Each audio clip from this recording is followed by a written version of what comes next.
केलेला आहे। तर शाहिरीच्या रीतिरिवाजाप्रमाणे पहिला मान माझ्या त्या गणेश भगवंताला दिला गेलेला आहे आणि गणेश भगवंताकडे खूप काही शिकण्यासारखं आहे हो, समजलं। आणि म्हणून मी प्रारंभिक गणासाठी एक गजलची चाल घेतलेली आहे, पुरातन गजल आहे, जरा गोळ करून घ्या। ऐका काय म्हणतो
साहेब जय भीम।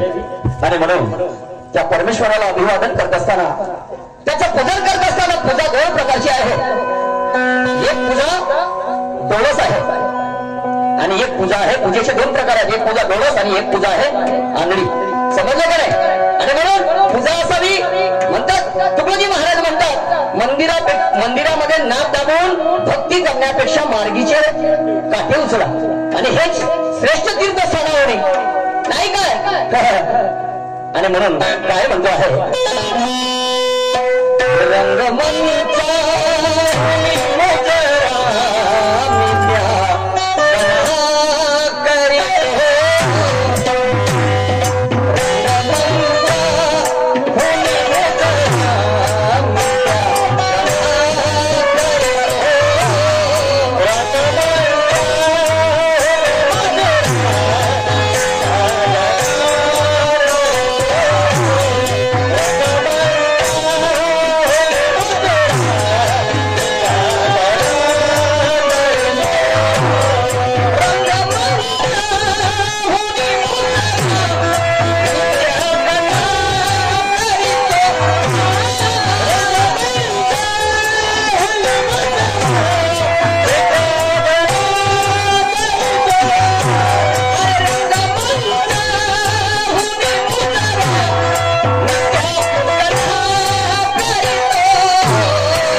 दिला गेलो हो.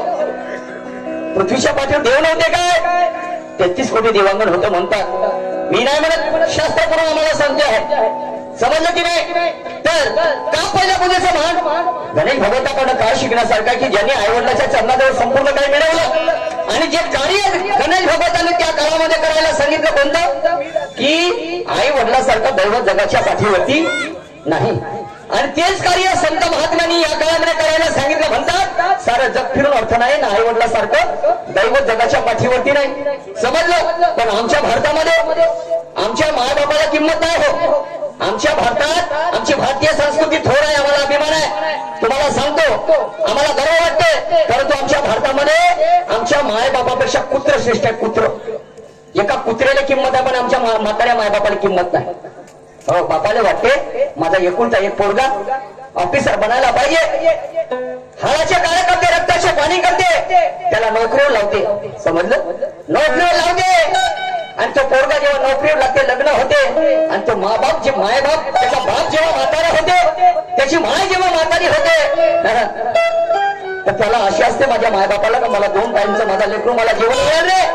जेवण सोडाजी 2 टाइमचं जेवण सोडा, त्याला उलट्या लाथा मारतात. आणि कुत्र 50,000चं विलायती कुत्र घेऊन आणते. तुम्हाला सांगतो 50,000चं विलायती कुत्र त्याला 13-14 लाखाच्या 4 व्हीलर गाडीमध्ये बसवते.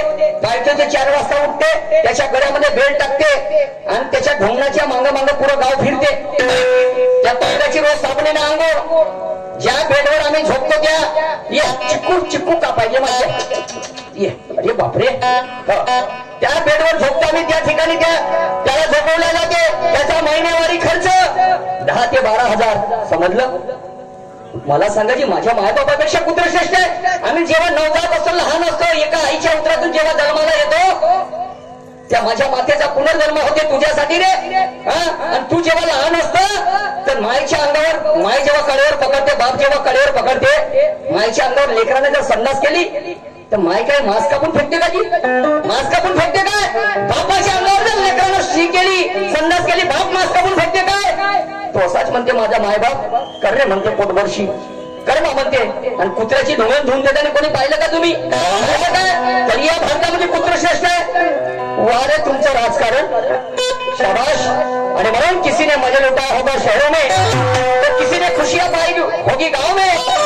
मदहोश होंगे अपने माँ बाप के बाहों में, मगर हमने तो जन्नत देखी अपने माँ बाप के पाँव में. माँ बाप के पाँव में शायरीच्या माध्यमातून मी जनसमुदायाला हे सांगू इच्छितो बंधूंनो की आईवडिलांसारखं दैवत जगाच्या पाठीवरती नाही. आणि म्हणून मेल्यावर पावसाच्या दोन्यानं पाणी पाजण्यापेक्षा जिवंतपणी या भल्या माणसाची सेवा करा रे. तुमच्या जीवनामध्ये उत्क्रांती झाल्याशिवाय राहणार नाही. समजलं? ऐका तुला काय म्हणतो ते.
नाही बांधवांनो. एकदा उगवलेलं फूल पुन्हा कधी उगवत नाही आणि एकदा मिळालेला जन्म पुन्हा कधी मिळत नाही. अनेक माणसं मिळतील या जगामध्ये तुम्हाला बांधवांनो, अनेक माणसं मिळतील हो या जगामध्ये तुम्हाला, पण एकदा का तुमचे आई वडील गेले तर परत ते पुन्हा कधी तुम्हाला मिळत नाही, परत कधी ते तुम्हाला मिळत नाही. आणि म्हणून काय म्हणतो आहे ऐका.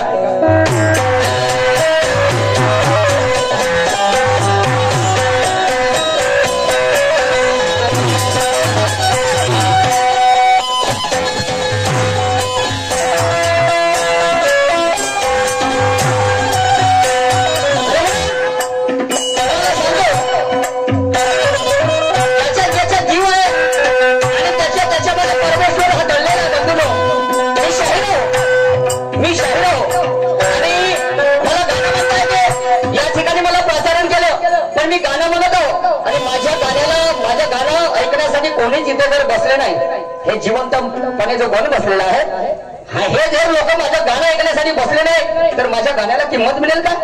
नाही. मिळेल का किंमत? नाही. आणि म्हणून देव पावय अशी गेलो आणि देवच होऊनी गेलो. तुझं आहे तुझं पाशील परी जागा का उरलासी. आधी मला घ्यावे हाती तोच गंगाच गणपती. ऐका पुढे काय म्हणतो ते.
समजावं लागेल माझं, आम्हाला अवभाग्य समजावं लागेल. आज आमच्या जोडीला लाभलेले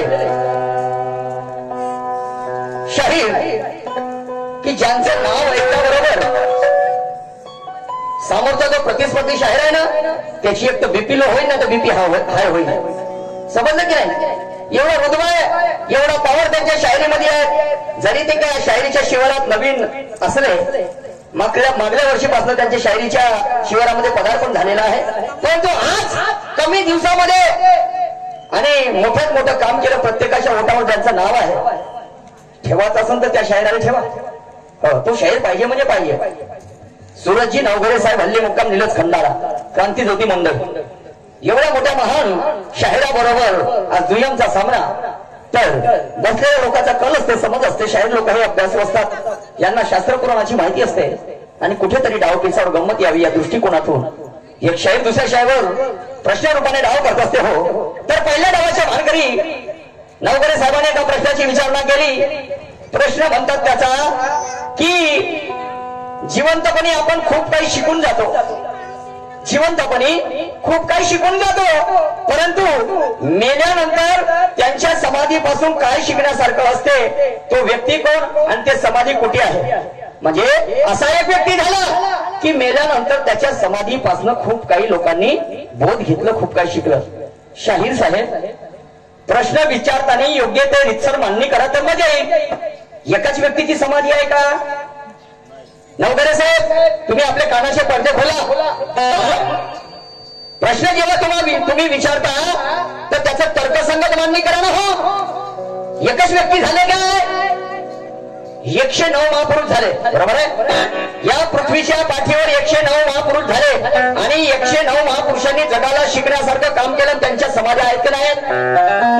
परत तुझे बोधिसत्व डॉक्टर बाबासाहेब आंबेडकरांची समाधी नाही, महाकरण तथागत भगवान गौतम बुद्धाची समाधी नाही, राष्ट्रसंत तुकडोजी महाराजांची समाधी नाही, बिरसा मुंडाची समाधी नाही आहे का? सावित्रीबाईची समाधी नाही आहे का? पागल बनवता का जी आम्हाला? नाही, आम्हाला पागल बनवता काय? वारे तुमची शाहीर साहेब, ऐसा नहीं होता. जिनके अपने घर शीशे के हो, दूसरों के घर में पत्थर नहीं मारा करते. प्यार मोहब्बत में भले जायज हो, मेरे जैसे गैर मारते तो इशारा भी नहीं करते. समजलं की नाही? पहिले प्रश्नाची मांडणी रितसर करा, तर उत्तर देण्यात मजा येईल. बरोबर? काय उत्तर देऊ मी? कोणते कोणते महापुरुष सांगू तुम्हाला? राष्ट्रसंत तुकडोजी महाराजांची समाधी आहे गुरुकुंज मोजरीला, बरोबर आहे.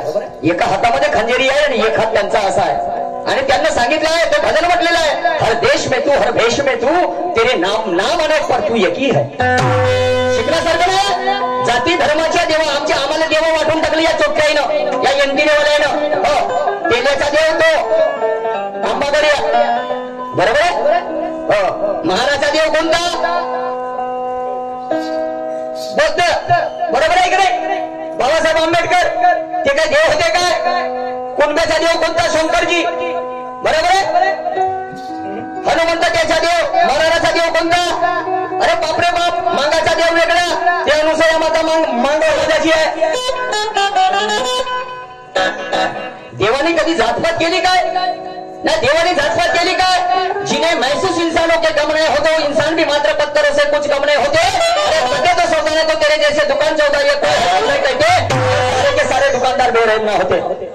देवा धर्माच्या नावावर लोकांनी पोट भराचं साधन करून ठेवलं. हो नवघरे साहेब, हा फार विज्ञानवादी आहे, एज्युकेटेड जमाना आहे.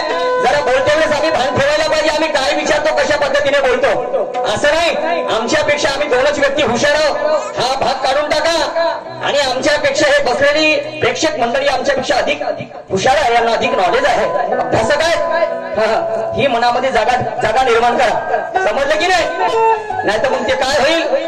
कोणाले नक्की वाले आपल्या गुणाले मुजरीचे बाराने खेळणं मला. समजलं की नाही? ती शायरी करायची नाही शाहीर साहेब. आणि म्हणून माझ्या बुद्धीप्रमाणे अनेक सांगू शकलो असतो तुम्हाला, पण तुमच्या समाधानासाठी सांगतो ना. आता माझ्या बुद्धीला हा प्रश्न पटला नाही. हो, समजलं की नाही? आणि म्हणून ऐका, माझा सुद्धा प्रश्न काय म्हणते जरा लक्ष देऊ का? तुमच्या गावासारखं माय बाबा प्रश्नातून खूप काही शिकण्यासारखं आहे.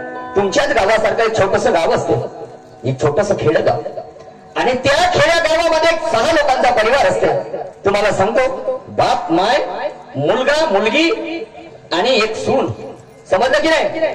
अशा पद्धतीचा परिवार असते त्या गावामध्ये. माय बाप, मुलगा, मुलगी आणि एक सून, म्हणजे असं 5 लोकांचं कुटुंब असते. पण तो कुटुंब असं असते, दया, प्रेम, मैत्री, करुणा, कुशल कर्म करणारा कुटुंब असते. चांगल्या गोष्टी त्यांच्याकडे असतात. आणि म्हणून भला किसी को कर ना सके तो बुरा किसी का मत करना, और पुष्प नहीं बन सकते तुम तो काटे बनकर मत रहे. असं त्यांच्या मनामध्ये ती ऊर्जा शक्ती असते. समजा एवढं चांगलं घराणं असते. आणि तो जो बाप असते तो शेती करणारा असते. शेतीच्या भरोशावर तो आपला उदरनिर्वाह करते आणि त्यावर आपलं कुटुंबाचं पालन पोषण करते. तसंच एक दिवस काय झालं, त्या बापाला पोरासोबत काम पडलं शेतीमध्ये. आणि पोराला म्हणते, दादा म्हणते, आपल्याला म्हणते उद्या सकाळी जायचं आहे, म्हणते शेतामध्ये थोडस काम करायचं आहे. तर सकाळ झाली आणि मग बापाने पोराला आवाज दिला, चाल दादा म्हणते. पोरग एका शब्दामध्ये बापासोबत शेतामध्ये गेला. शेतामध्ये दोघे बाप लेका काम करायला लागले. बाप इथे काम करत होता तर काही अंतरावर तेथे स्टॉल लागलाय ना पाठीमागे, त्या ठिकाणी पोरग काम करत होतं. तर पहा परिस्थिती काय झाली. काम करता करता एक साप आला, विषारी साप आला आणि त्या पोराच्या पायाला चावा घेतला. पोरगा मृत्युमुखी पडला. बाप पाहते 10-15 मिनिट झाले माझं पोरग दिसत नाही. आणि म्हणून तिथून धावत बाप त्याच्या जवळ गेला तर पोरग मृत्युमुखी पडला होता. पण बाप दुःखी झाला नाही. बापाच्या डोळ्यातून अश्रूच्या धारा आल्या नाही हो. आणि काय केलं त्यानं? पूर्ण शिवार घुमलं, काड्या गोऱ्या शेणी गोऱ्या जमा केल्या आणि त्या पोराचं शरण रचलं. त्या पोराचं शरण रचलं आणि एकटं त्या पोराला आणून त्या शरणावर ठेवलं. आता त्या चितीला अंगार लावतच नाही. तर एक वाटसरू, त्याच गावातील एक वाटसरू तिथून जात होता. तर त्याला जवळ बोलवलं नाही. हा त्याच्या जवळ गेला. म्हणते दादा थांबून जा. म्हणते 1 मिनिट माझ्या घरी सांगशील. म्हणते जा, तू घराकडे जाताय ना गावाकडे, तर घरी जाशील तर माझ्या घरी जाशील. म्हणते सांगशील म्हणते की तुमच्या माझ्या मुलीला सांगशील, माझ्या पत्नीला सांगशील की तुमच्या घरवाल्याने डब्बा सांगितला बा म्हणून, जेवणाचा डब्बा. तर ते घरचे लोक सुद्धा कुशाग्र बुद्धिमत्तेचे होते, समजदार होते. हा वाट चालू गेला त्यांच्या घरी आणि ते सांगायला बसला. तर तेव्हा त्याच्या पत्नीला वाटलं, त्या कुटुंबाला वाटलं नाही आजपर्यंत डब्बा लागला नाही माझ्या वडिलांना, आज कसा काय डब्बा मागत आहे. आणि म्हणून त्यांच्या क्षणात लक्षात आलं आणि ते 5ही लोक शेताकडे आले. तर पाहतात तर शरण रचलेलं होतं. त्या शरणावरती त्या पोराची प्रेत होती. तुम्हाला सांगतो. परंतु त्या पोराची माय सुद्धा दुःखी झाली नाही, नाराज झाली नाही. तिच्या डोळ्यातून अश्रूच्या धारा लागल्या नाही. त्याचं लग्न झालं, त्याची पत्नी होती धर्मपत्नी, तिच्या डोळ्यातून अश्रूच्या धारा नाही. एक बहीण होती, तिच्या डोळ्यातून अश्रूच्या धारा नाही. आणि आता चितेला अंगठी लावतच नाही. तर त्या ठिकाणी एक त्यागी मनुष्य आला. अवघडे साहेब, त्यागी मनुष्याला भगवे वस्त्र घालून आणि तो जात असताना त्याच्या म्हणे, बापा तुम्ही म्हणते आता इथं चिता दिसते, म्हणजे शरण दिसते, त्या शरणावर एक प्रेत दिसते, कोणाचं मर्डर वगैरे केलं का तुम्ही? म्हणे नाही जी. मग हे प्रेत कुणाची आहे? तर तो बाप म्हणते माझा मुलगा आहे. तुझा मुलगा? काही सांगता नाही जी, शपथ घेऊन सांगतो माझा मुलगा आहे. तुझा मुलगा आहे आणि तुझ्या चेहऱ्यावरती एक काही नाराजी दिसत नाही, तुझ्या डोळ्यातून अश्रूच्या धारा वाहत नाही. त्या बाईला विचारते, त्या म्हणते कोण आहे ग तुमचा? तर म्हणते माझा लेकरू आहे. अरे बापरे, तुझ्या काळजाचा तुकडा तुला सोडून गेला आणि तुझ्या डोळ्यातून एक थेंब सुद्धा नाही, तुझ्या भावना दुखावल्या नाही, काहीच बोलली नाही. त्याची पत्नी होती. म्हणते तू कोण आहेस? माझे पती आहेत. म्हणते जे मरण पावले ते. तुझ्याही चेहऱ्यावरती म्हणते अश्रूच्या धारा नाही, काही दुःख नाही. एक बहीण असते. तू कोण आहे का? म्हणते हा मी त्याची बहीण आहे. म्हणते तो माझा भाऊ आहे. म्हणते अरे अरे, तुझा तो भाऊ तुला सोडून गेला ग, मृत्युमुखी पडला, आता त्याला शेवट अंगार लावणार आहे, तरी तुझ्या डोळ्यातून अश्रूच्या धारा नाही. तर म्हणण्याचं तात्पर्य शाहीर साहेब, ते 5 व्यक्ती कोण? जेव्हा त्या त्यागी मनुष्याने त्यांना प्रश्न केला की हा मृत्युमुखी पडलेला आहे, तुमचा ब्लड ग्रुप आहे, समजलं का? रक्ताचं नातं आहे, तरी तुम्ही दुःखी नाही, नाराज नाही, तुमच्या डोळ्यातून अश्रूच्या धारा नाही. हा जेव्हा प्रश्न त्यांच्या डोळ्यासमोर त्यांच्यासमोर मांडला, तर त्यांनी उत्तर काय दिलं? आणि ते 5 लोक कुठले आहेत? समजलं त्याचे नाव काय आणि कुठली कथा आहे, कुठला प्रसंग आहे? शाहीर साहेब, मैं मानूंगा आज के पूरी जो रक्कम है ना, आज की रक्कम आजचे पूर्ण पैसे तुम्हाला, समजलं की नाही? खोट्या गोष्टी करणार नाही शाहीर साहेब. आणि एक दिवस पैसे घेऊन नाही गेले तर काय मी उपाशी राहीन काय? पण पुरस्कृत करणं खूप महत्वाचं असते हो शाहीर साहेब. आणि म्हणून ऐका त्याने उत्तर काय दिलं, समजलं? लावा डोकं. आणि मला अपेक्षा आहे का तुम्ही माझ्या प्रश्नाचं